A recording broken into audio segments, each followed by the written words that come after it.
Hello, welcome to the Jaybefaunt channel. I am your host, James Fauntleroy. So good to see all of you here today. The Jaybefaunt channel is available on all major podcast platforms, so subscribe to me there. Also, just to let you guys know, if you guys are now just tuning in, please also make sure to, to like the stream as well.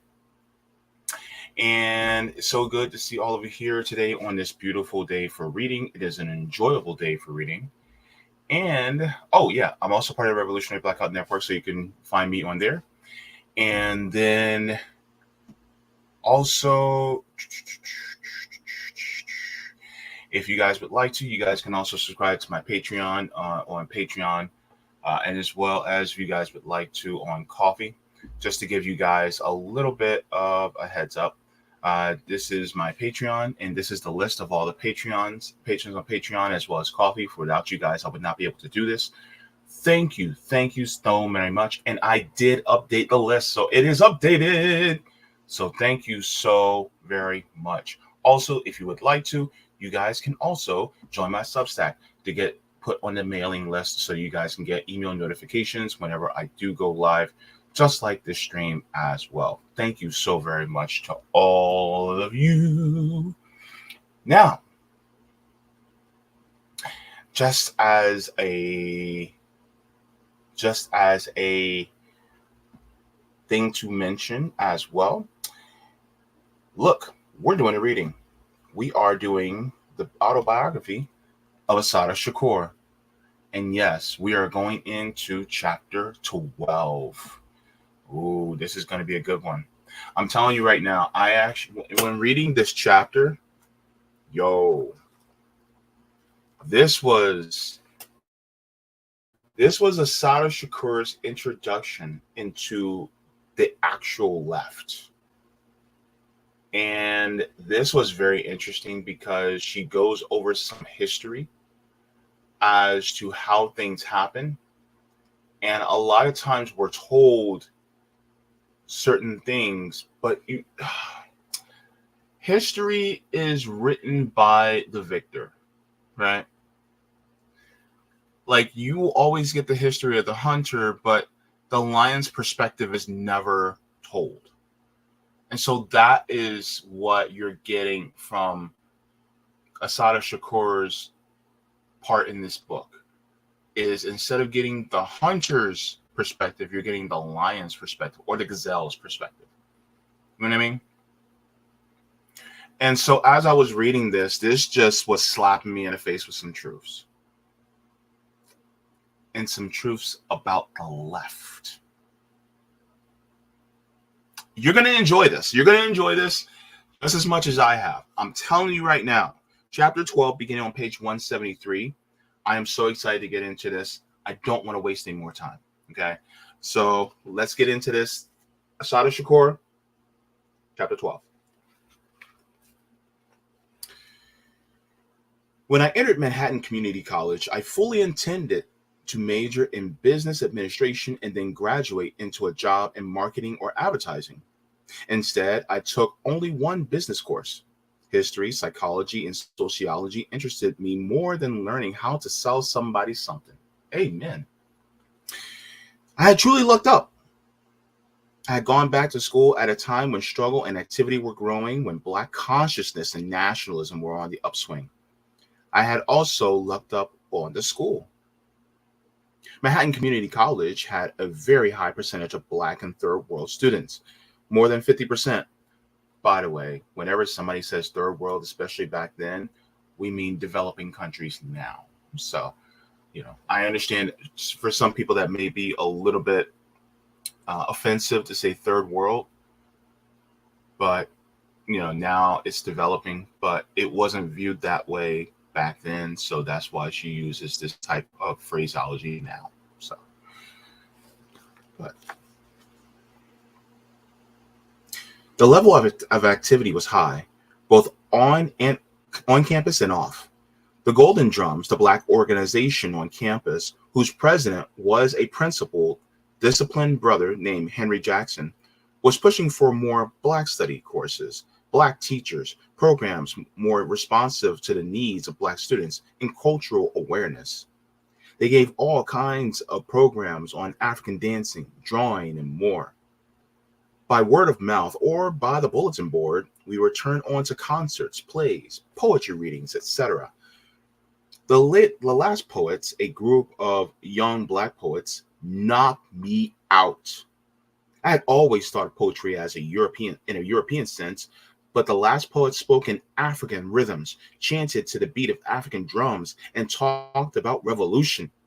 When we'd leave their place on 125th Street, I think it was called the Blue Gorilla, we'd be so excited and fired up we didn't even notice the long subway ride home. If I was running myself ragged before the back of I'm sorry, if I was running myself ragged before I went back to school, now I was flying. I was learning and changing every day. Even the image of myself was changing, as well as my concept of beauty. One day a friend asked me why I didn't wear my hair in an afro, natural. The thought hadn't honestly occurred to me. In those days, there weren't too many afros on the set. But the more I thought about it, the better it sounded. I had always hated frying my hair, burnt ears, a smoky straightening, and the stink of your own hair burning. By the way, just stopping there. Having a Black mother and the smell of a hot comb on the stove. Or it's like 6:30 in the evening, 7 o'clock in the evening. You hear some music blasting in the bathroom and you smell that stink in the air. Ah, yes, chemical relaxer. So yeah, I know what it is. And then you also have, a couple wigs and bags in the bathroom too. Yeah, I know. How many nights I had spent trying to sleep on curlers, bound with scarves that cut into my head like a tourniquet. Oh yeah, and all the curlers too. I remember those. Afraid to go back to the beach. Afraid to walk in the rain. Afraid to make passionate love on hot summer nights if I had to get back up or go to work in the morning. Afraid my hair would go back. Go back to where? Back to the devil or Africa? The permanent was even worse. Trying to sit calmly while lie was eating its way into my brain. Clumps of hair falling out. The hair on your head feeling like someone else's. Chemical relaxer. And when I became aware of a whole new generation of Black women hiding under wigs, ashamed of their hair, if they had any left. It was sad and disgusting. At the same time, my hair looked conked, but the hairdresser said it was relaxed. To make it natural, I literally had to cut the conk off. I cut it myself and then stood under the shower for hours, melting the conk out. At least my hair was free. On the subway the next day, people stared at me, but my friends at school were supportive and encouraging. People are right when they say it's not what you have on your head, but what you have in it. You can be a revolutionary thinking person and have your hair fried up. And you can have an afro and be a traitor to Black people. But for me, how you dress and how you look have always reflected what you have to say about yourself. What you wear your hair in, when you wear your hair in a certain way, or when you wear a certain type of clothes, you are making a statement about yourself. When you go through all your life processing and abusing your hair so it will look like the hair of another race of people, then you are making a statement about the statement, and the statement is clear. I don't care if the curly conk, latex locks, or whatever, you're making a statement. It was a matter of simple statement for me. This is who I am, and this is how I like to look. This is what I think is beautiful. You can spend a lifetime discovering African-style hairdresses, and there are so many of them, and so many creative, natural styles to be invented. For me, it was important not just because of how good it made me feel, but because of the world in which I lived. In a country that is trying to completely negate the image of Black people, that constantly tells us we're nothing, our culture is nothing, I felt and still feel that we have to constantly make positive statements about ourselves. Our desire to be free has got to manifest itself in everything we are and do. And we have accepted too much of a negative lifestyle and a negative culture to have to consciously act to rid ourselves of that negative influence. Maybe in another time, when everybody is equal and free, it won't matter how anybody wears their hair or dresses or looks. Then there won't be any oppressors to mimic or avoid mimicking. But right now, I think it is important for us to look and feel like strong, proud Black men and women who are looking toward Africa for guidance. Yeah, this kind of goes into the way I used to think back in the day. Okay, I used to think that locks were dirty. I used to think they were dirty. I used to think they were unkept. I used to have this perception in my mind that men with locks were unattractive. Being a gay man, I was just like, I just don't like dudes with long hair, but especially men with locks. But then I started looking at my people and realizing the beauty within being African or being a descendant of Africans. And so now when I see more traditionally African styles, afros, locks, braids, cornrows, things like that, I now see it as something beautiful because it's now embracing your Africanness.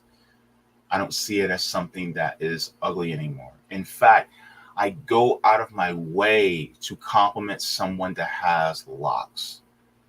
A Black person that has locks, especially if it's a Black person, Black man or woman or non-binary. I make sure I make an effort, I make my business to say, wow, your locks are nice, or your locks are gorgeous. Because that has to be reinforced within our community because it's constantly deemed and seen as dirty, unkept. Even though they see a loctician, they get their locks clean on a daily basis, and they keep it up. Now, of course, it's important, especially for a lot of us Black people, for good hygiene. That's going to be the same with people with locks. That's going to be the same people with braids. That's going to be the same people with afros. That's going to be the same people who keep, a fade and an edge. It's not going to change. So that perception has to be out of our heads. And so I had to decolonize my mind in that aspect. So even those of us who are Black have to decolonize our brains. So yeah, that's a little something about me. I wasn't in school but a hot minute when I heard a brother in my math class told me about the golden drums. After a couple of meetings, I was hooked. They addressed me as sister and were glad to see me at meetings, worried about how I was making out in school, and were really concerned about me as a person. The subject of one of the many lectures scheduled by the drums was about a slave who had plotted and planned and fought for his freedom. Right here in America. Until then, my only knowledge of history of Africans in America was about George Washington Carver making experiments with peanuts and about the Underground Railroad. Harriet Tubman had always been my heroine, and she had symbolized everything that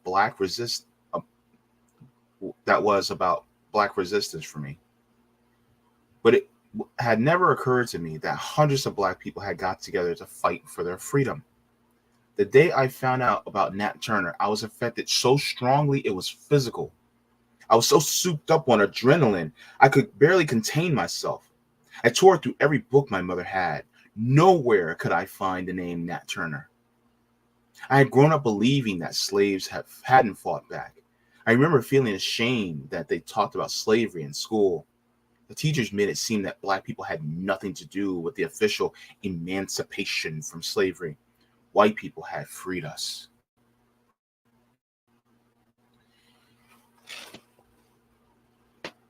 Black people who were enslaved knew that being enslaved was wrong. White people who enslaved black people knew slavery was wrong. They know just as much today as they did back then, and vice versa, that slavery was wrong.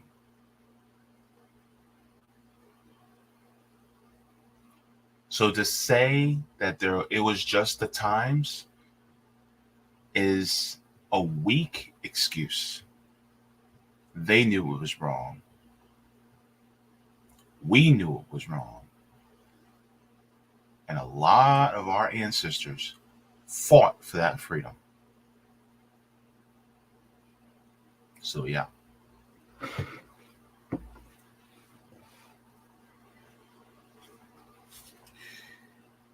You couldn't catch me without a book in my hand after that. I read everything from J.A. Rogers to Julius Lester, from Sonia Sanchez to Haki Madhabuti, Don L. Lee. I saw plays by black playwrights by Imari Baraka and Ed Bullins. It was amazing. A whole new world opened up to me. I was also meeting a lot of sisters and brothers whose level of consciousness was much higher than mine. Black people who had gained knowledge not only by reading, but by participating in the struggle. We talked about Denmark Vesey, Gabrielle Prosser, Sinique, as well as Nat Turner, because they had gone out of their way to learn about our history and our struggle.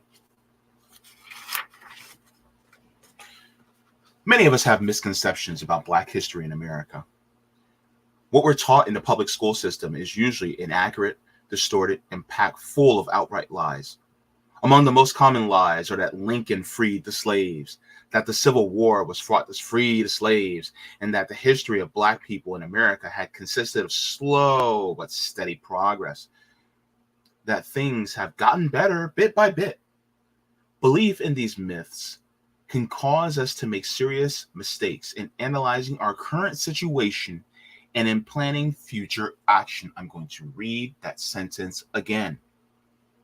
Belief in these myths can cause us to make serious mistakes in analyzing our current situation and planning future action. This is why accurate historical analysis and the telling of history is so important. Do not allow the history to be whitewashed, because the minute they whitewash it, then we start to examine, oh, how can we get out this? And you go by the wrong way. Keep that in mind. Abraham Lincoln was no way whatsoever a friend of Black people. He had little concern for our plight. In his famous reply to editor Horace Greeley in August 1862, he openly stated, quote, "My paramount objective in this struggle is to save the Union, and is not either to save or destroy slavery. If I could save the Union without freeing any slave, I would do it. And if I could save it by freeing some and leaving others alone, I would also do that." That's what Lincoln said in 1862.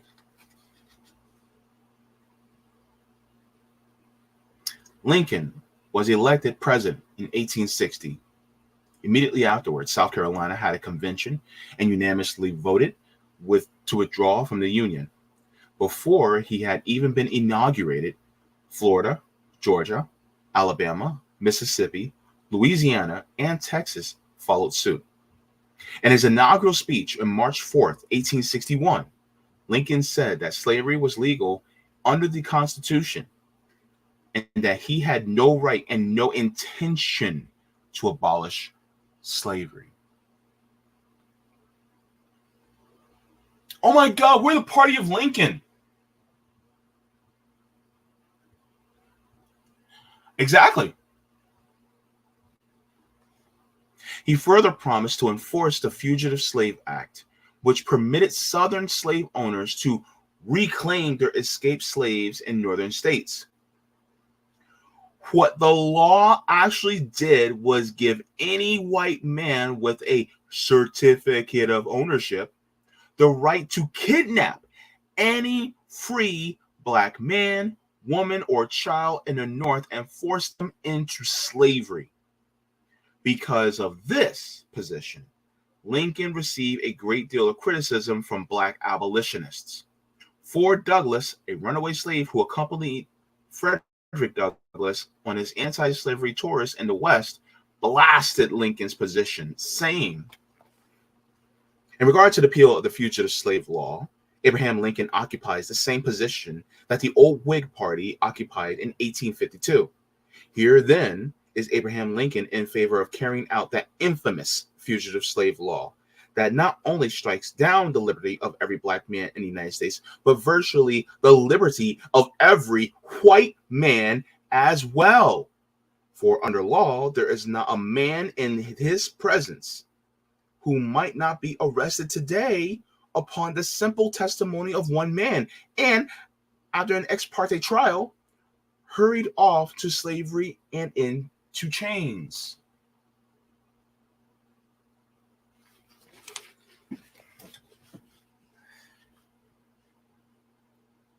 To all the white people that are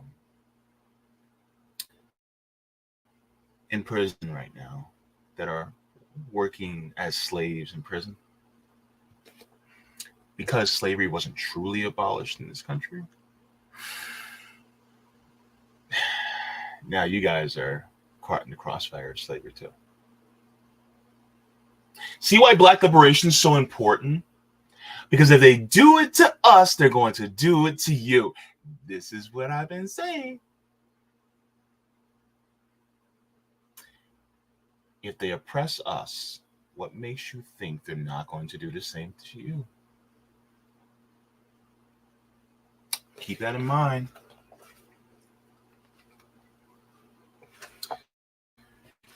On April 12th, 1861, Southern troops fired on Fort Sumter, South Carolina, thus starting the Civil War.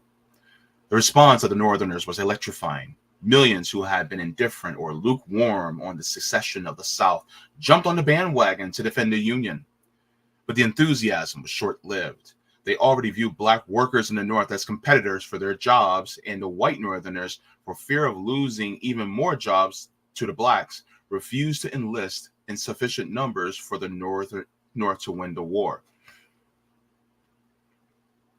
They're taking our jobs. It was the black people first. They're taking our jobs.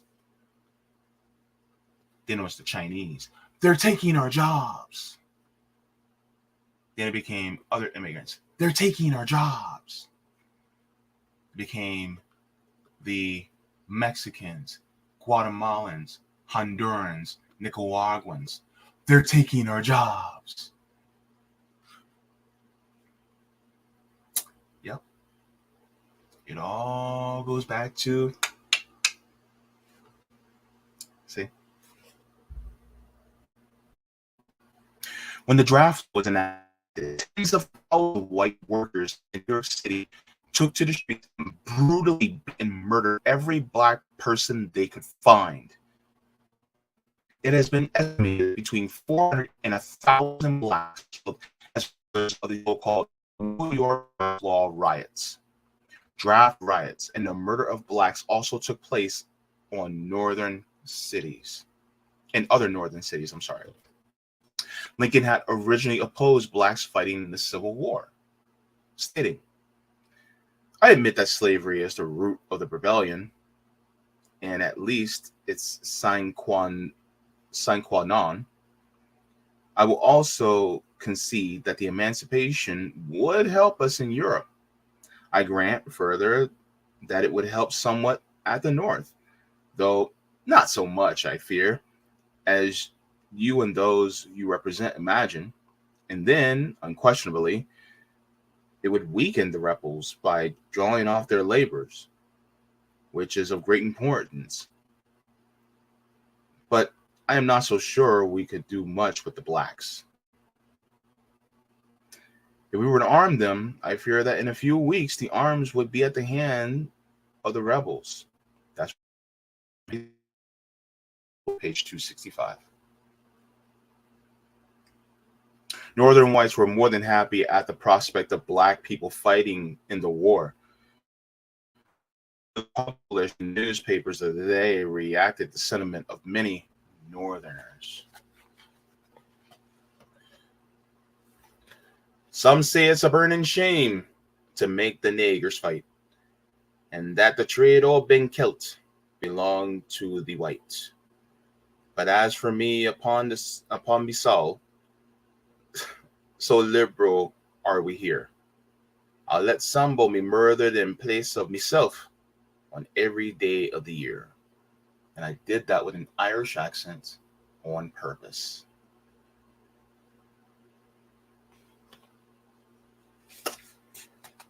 It was not until 1863 that Lincoln, in fact, issued the Emancipation Proclamation.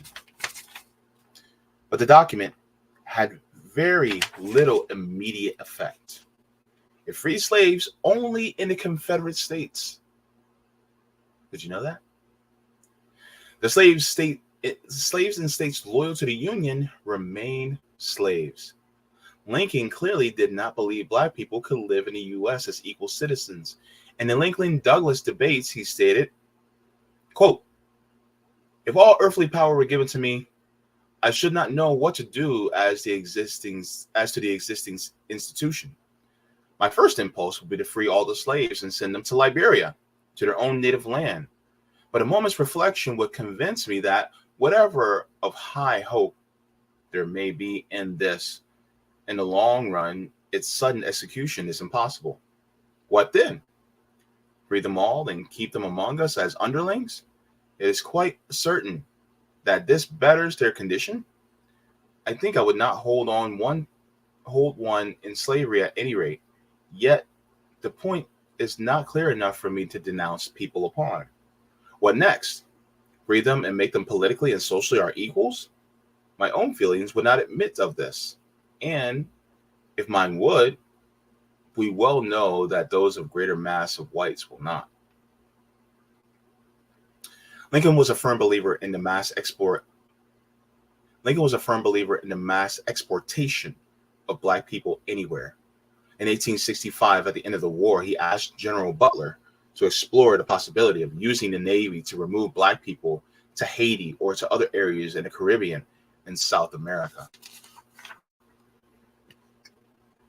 It's also important to understand that the Civil War was not fought to free the slaves.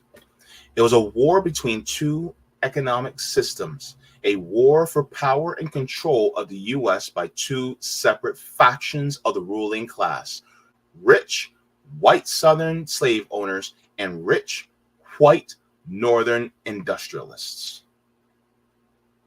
The battle between a plantation slave economy and an industrial manufacturing economy.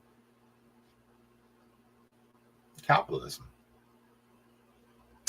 An industrial revolution was taking place in the years before the Civil War. Inventions such as the cotton gin, the telegraph, steamships, and steam trains completely changed the methods of manufacturing, transportation, mining, communications, agriculture, and trade. The amount of goods produced was no longer determined by the number of people working in the process, but by the capacity of the machines. America was no longer a country that produced raw materials for the manufacturing nations in Europe. By 1860, the census reports that 1,385,000 people were employed in manufacturing, and 1/6 of the whole population was directly supported by manufacturing. The number was much higher when clerks, transportation workers, and merchants were added. As manufacturing centers began to grow, European immigrants were imported as a source of cheap labor. More than 5 million entered the United States between 1820 and 1860. Although the South had many cotton mills functioning, the factories were small and the numbers grew slowly. In 1850, the value of manufactured goods produced in the northern free states was 4 times the output of the southern slave states. And with the rise of an industry came the rise of economic crisis and the threat of industrial collapse. Even though there have been economic crises in the past, people had generally lived on farms, and the economic depressions didn't create such a great hardship for the masses. But with many people living in cities, economic crises meant unemployment and no way to pay for food, clothing, and shelter. I'm gonna stop there for a second. Food, clothing, and shelter, when you lived on a farm, your food, clothing, and shelter actually came from where you were living. You basically cultivated your own food, you created your own clothing, and you built your own shelter. So therefore, if an economic crisis actually happened, it didn't really have that big of an effect on you. But if you look now, a majority in the United States actually lives in cities. Look at the biggest states, the most populous states. You have ones that are like New York, New Jersey, Illinois, California, right? These are some of the biggest population centers. And then even in states that are less in population, the largest populations are in the cities. Like for instance, here in Florida, you have Jacksonville, Tampa, Daytona, Orlando, Miami, right? Tallahassee, I guess. But those are where the huge population centers are in Florida. And so, you know, and New Jersey is Atlantic City, Newark, Trenton, you know. And so because of that, then when economic collapses do happen, it affects more people than not.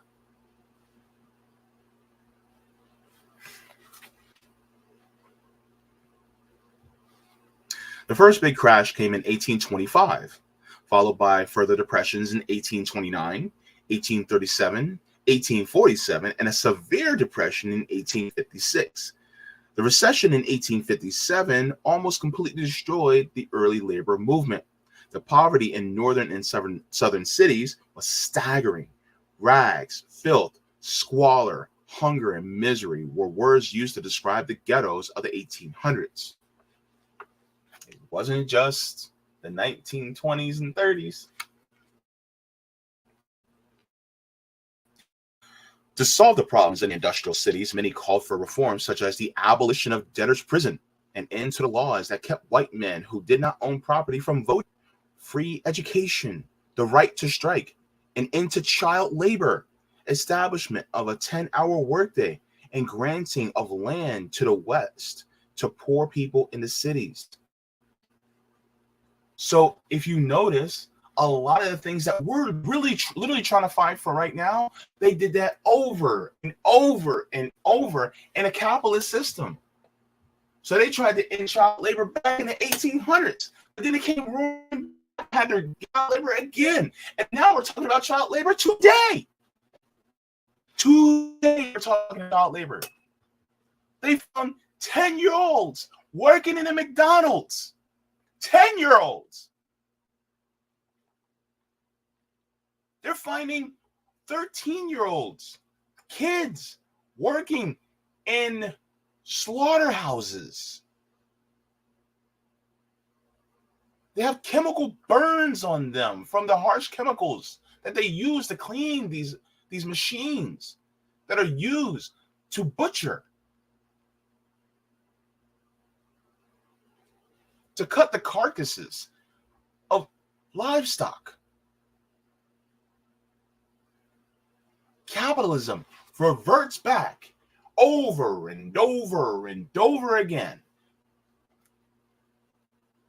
You don't think that it's trying to revert back to chattel slavery? Hell, chattel slavery technically never even ended. It's just trying to put us all back into the designation of chattel.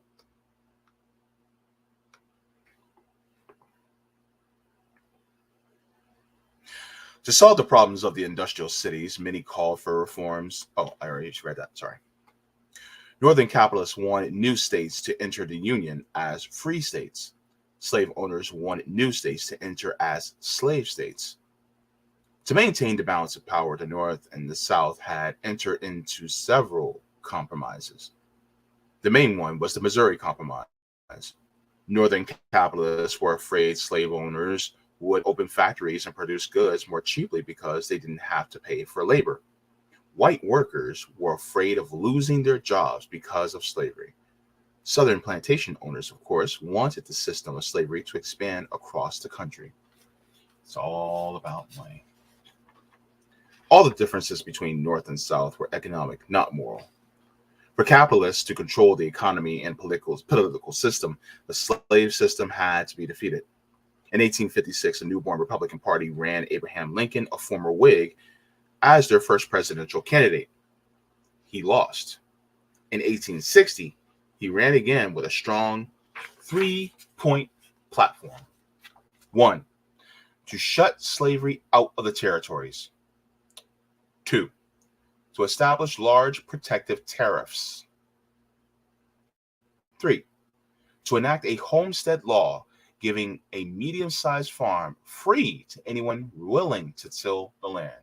By the way, just to let you guys know, the Homestead Act was actually, it did not include any black people. It was really just to white people, and they were able to move out west, gain land, also being taught how to till the land and how to operate farms.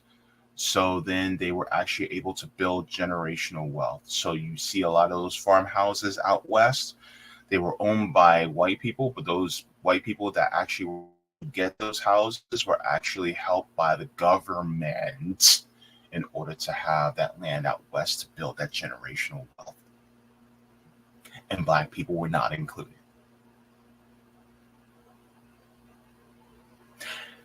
That was just a little bit of critical race theory for you.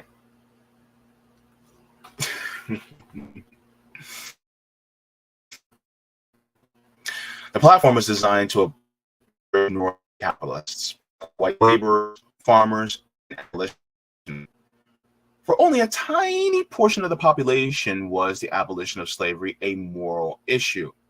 And the overwhelming majority of the white people who supported the abolition of slavery or who fought in the Union's army did so because they believed it was in their interests, not for love or concern for black people.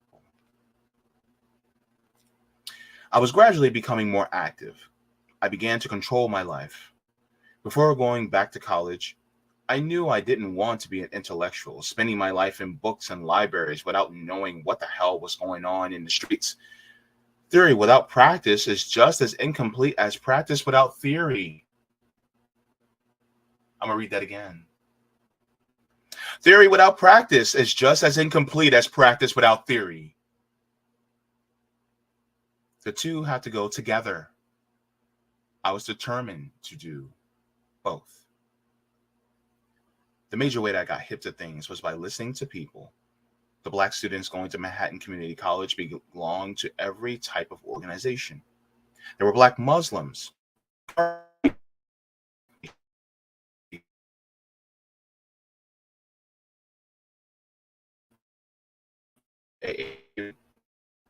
members of various community and culture, and a few who were young Turks of the NAACP. We got together about everything under the sun. I did a whole lot more listening than talking, but I asked questions about anything I didn't understand. Sometimes the discussions and debates got heated, and they lasted until 11 o'clock, when night school ended and the buildings were being closed up. One of the organizations I checked out was the Garveyite group that had a big hall on 125th Street. I had just read a book on Marcus Garvey. In fact, I only recently learned he existed. It was a shame. Here he had headed up one of the strongest movements of Black people in America, and I hadn't heard about him until I was grown. Same here, I didn't hear about him until I was an adult. One of the brothers who was studying there invited me to a meeting. The meeting was upstairs. There seemed to be hundreds of chairs in the room. I arrived a little early and hardly anyone was there. I spotted the brother who had invited me, and he introduced me to 10 or 15 people already there. We sat around in a little group, talking and waiting for others to arrive. They never came. It was obvious that everyone knew each other and had been coming to these meetings for a long time. After a while, the speaker climbed to the podium. He welcomed me to the meeting, then gave an impassioned speech. One after another got up and gave speeches as if they were talking to a room full of people. The others applauded loudly. I felt sad. They were such nice people and so sincere, but the circle had grown so small that they were reduced to giving speeches to each other. No movement can survive unless it is constantly growing and changing with the times. If it isn't growing, it's stagnant. And without the support of the people, no movement for liberation can exist, no matter how correct its analysis of the situation is. That's why political work and organizing are so important. Unless you are addressing the issues people are concerned about and contributing positive direction, they'll never support you. The first thing the enemy tries to do is isolate revolutionaries from the masses of people, making us horrible and hideous monsters so that our people will hate us. And this is why they will demonize anybody that is a socialist or communist. This is why they will demonize people like the Black Panthers. They demonize people like Bobby Seale and Fred Hampton. They will demonize people, or they will absorb them and make them into their own. And then they will whitewash them. All we usually hear about the so-called responsible leaders are the ones who are responsible to our oppressors.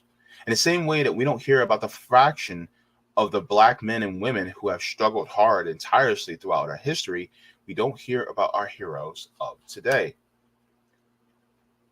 The schools we go to are reflections of the society that created them. Nobody is going to give you the education you need to overthrow them. Nobody is going to teach you about your true history, teach you about your true heroes, if they know that the knowledge will help set you free. Oh, if they know that knowledge will help set you free. My apologies. Schools in America are interested in brainwashing people with Americanism, giving them a little bit of education and training them in skills needed to fill positions the capitalist system requires. As long as we expect America's schools to educate us, we will remain ignorant. The parents in the Ocean Hill, Brownsville X section of Brooklyn, like Black parents all around New York at the time, were pushing for control of the schools in their communities. They wanted a say in what the children were taught, and how their schools were run, and who was teaching their children. They wanted local school boards to have hiring and firing power over teachers in their district. But the city's Board of Education and the American Federation of Teachers was against them. A whole bunch of us from Manhattan Community College loaded on the subway and took the train out to a demonstration called by the Ocean Hill, Brownsville parents. As soon as we got off the train and ran into some students from CCNY, I think it's Community College of New York, it seemed like the whole train had been heading for the demonstration, and it was just the kind of demonstration I like.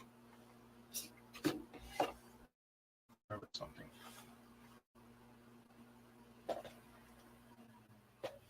I forgot I had that on. An energetic sea of Black faces, proud, alive, angry, disciplined, upbeat, and most of all, with that sisterly, brotherly kinship I loved. Several of the parents spoke to the crowd. along with the black principal and the parents had insisted on hiring. A black teacher, head wrapped in a gaily. Is it gali or gaily? Oops, sorry. Talked about the importance of black people controlling our schools. She made sweeping gestures with her bangled arms as she spoke. Everybody dug what she said. We were all high on the atmosphere. It seemed like Connect Dance was boogieing in the air. When it was over, I hated to go home. There aren't too many experiences that give you that good, satisfied feeling that make you feel so clean and refreshed as when you're fighting for your freedom.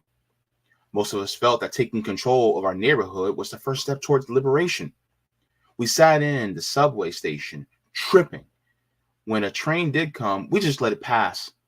First, we would take control of the schools. Then we would take control of the hospitals. Then we would take control of the colleges, the housing, etc., etc.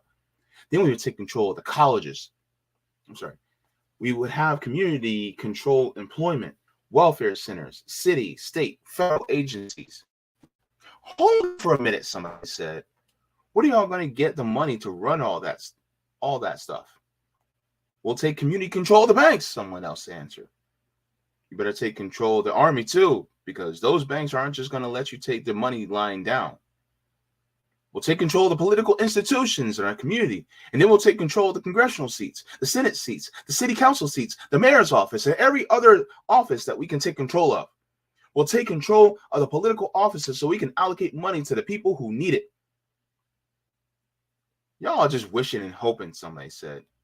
You can control the social institutions and the political institutions, but unless you control the economic and military institutions, you can only go but so far.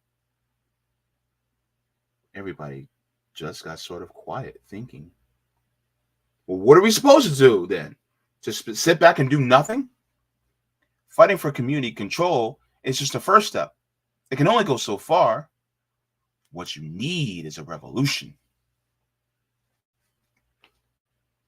Everybody started talking about what the brother had said. Well, we were all confused. We were all enthused. That's what one thing I dug about those days. We were alive and we were excited and we believed that we were going to be free someday. For us, it wasn't a matter of whether or not.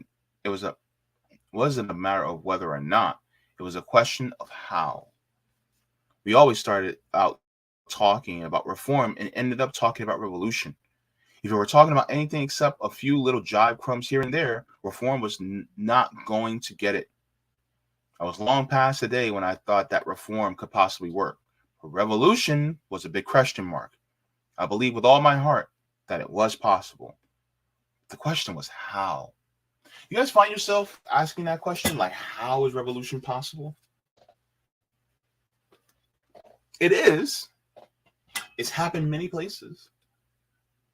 But the how, I think that we really need to work in our heads. But at the same time, it's part of it is through education work, right? And education work is reading books like, Assata Shakur's Autobiography, or read Blood and Mad by George Jackson, or you can read, W.E.B. Du Bois or other people. But you can read these books and then you get that theory. But then you put that theory into practice by helping out your community through various mutual aid and different organizations so that you can, uplift the community and then educate them at the same time. Black Panther Party actually did this. They actually did training in, revolutionary theory.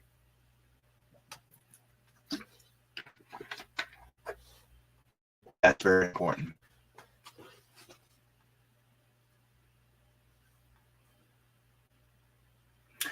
I had heard a lot about the Republic of New Africa, and I promised myself to check it out.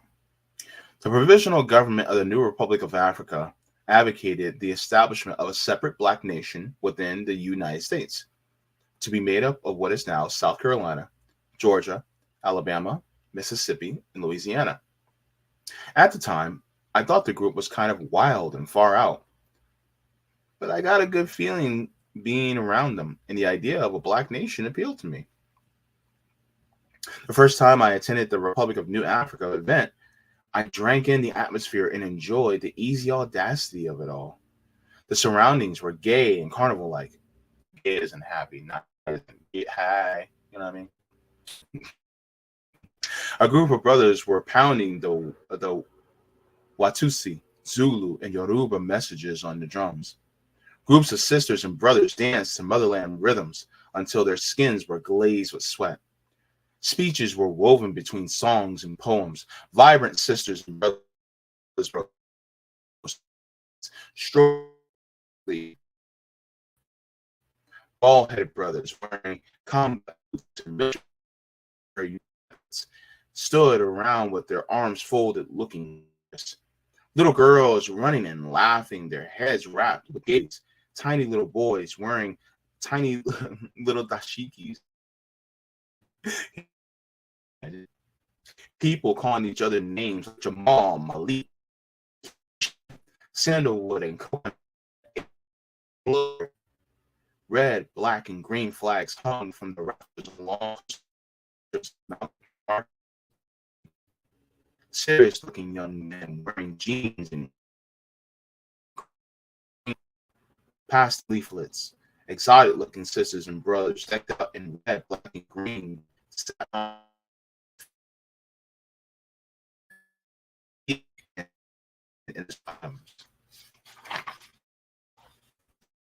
Sister, avoid. Do you want to be a citizen? Talk. You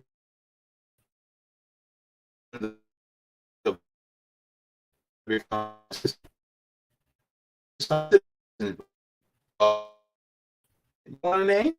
A name?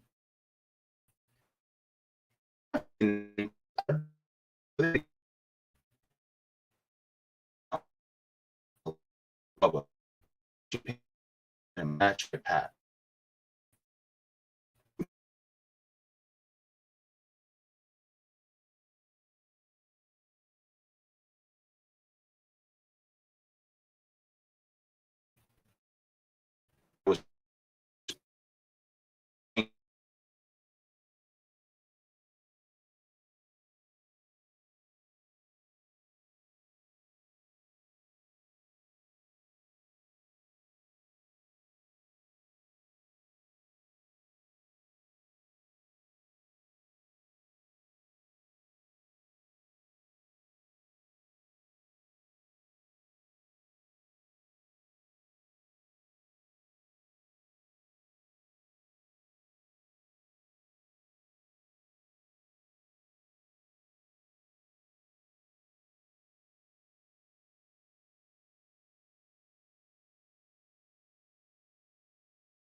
Sorry, something with my internet. His left ear concentration. His veins is spread with throbbing. I don't remember. And began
That after a long conscious stare at the shells and after glancing back and forth at me, the brother decided that my name was Ibumi Oladel.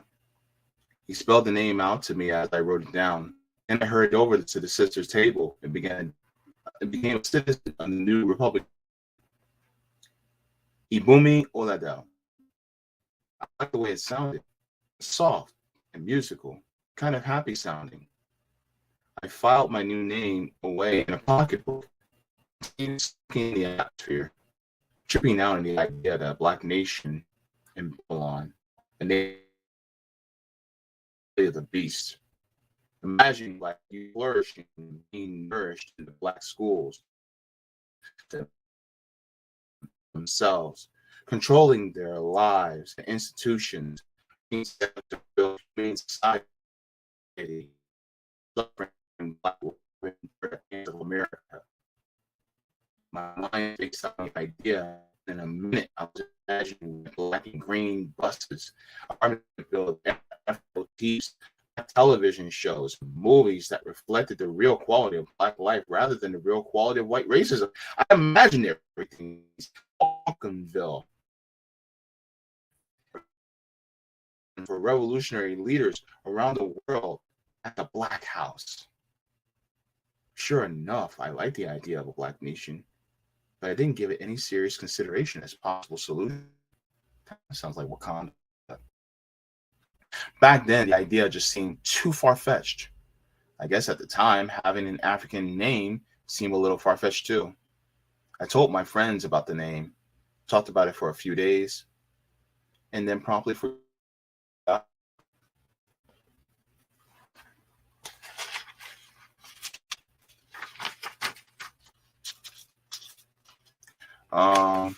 Because I'm having some trouble with the connection right now. I'm going to stop right there, but I will finish chapter 12. It will be a little bit of a shorter reading, and then I'll go into chapter 13. But plus, I'm running a bit longer than I want to. I keep these for 1 hour because I feel that if I go for an hour, you know what? I don't think I'm going to watch. I want to keep it to an hour or under. So we're going to continue on page 185, and then we'll continue reading that. So thank you so very much, everybody. Thank you all much to people who are, who have also went to my Substack and subscribed to my Substack. If you guys would like to, you guys can go to jaybefaunt.substack.com. Thank you so very much to everyone who are already getting email notifications from me. I appreciate it so much. Also, by the way, did you like the stream? Go ahead and give it a like. And also, thank you so much to the Patreon Coffee as well as members. For without you guys, I would not be able to do this. And I appreciate you guys so very much for all that you guys have done for me. And I hope that I can continue in this work. Thank you so very much. And so stay tuned also for the newest reading for Laziness Does Not Exist by Dr. Devon Price that I'll be reading. And then also be sure to watch my stream on Tuesday. I actually have a guest coming on, and we will be talking about public banks in my county. That's going to be an interesting subject, as well as I will also be talking about another news story. This one is a doozy. So yeah, you guys, thank you so very much. Look, I got to say, like I always tell you, water your plants, water yourselves, leave the world better than you found it. Reading is fundamental. And whenever you hear the history about something, take it with a grain of salt, because especially if it's through our education system, they're probably not telling you the entire truth. So it's best to go in and also do some research yourself to see the background about it, because sometimes what they're telling you is not the full story. Like with Abraham Lincoln. Mwah. Forehead kisses. I love you for watching. Thank you so much. Bye.